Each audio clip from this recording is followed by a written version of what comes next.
Breaking news చూస్తున్నాం. కడప జిల్లా ఇడుపులపాయలోని triple ఐటీలో గంజాయి కలకలం రేగింది.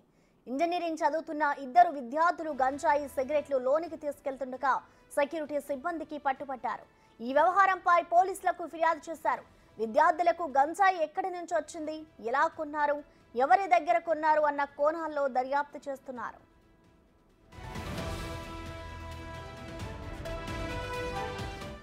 దీనిపై మరింత సమాచారాన్ని మా ప్రతినిధి మధు అందిస్తారు. మధు, చెప్పండి. విద్యార్థులకు ఓవైపు గంజాయికి సంబంధించి ప్రభుత్వం చర్యలు తీసుకుంటోంది, ఎక్కడికక్కడ సప్లై చేయకుండా కూడా అధికారులు అయితే చర్యలు తీసుకుంటున్నారు. ఇప్పుడు విద్యార్థుల వద్దకు ఈ గంజాయి ఎలా చేరింది అనుకోవచ్చు మధు?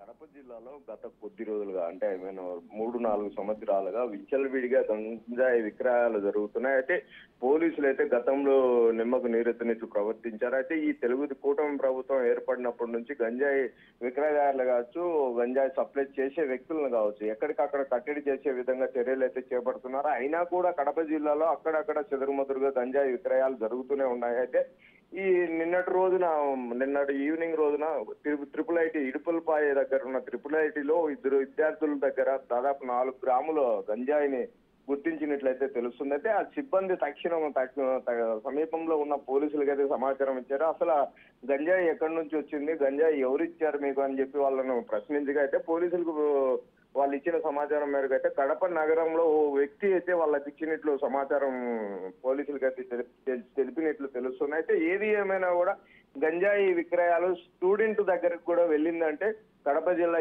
ఏ మేరకు కడప జిల్లాలో గంజాయి విక్రయాలు జరుగుతున్నాయో పోలీసు ఉన్నతాధికారులు అయితే ఇప్పటి వరకు ఎటువంటి చర్యలు తీసుకున్నారు, ఇక మీద రాబోయే రోజుల్లో గట్టి చర్యలే తీసుకోవాలని పలువురు విద్యార్థి తల్లిదండ్రులు అయితే ఆరోపిస్తున్నట్లు తెలుస్తుంది.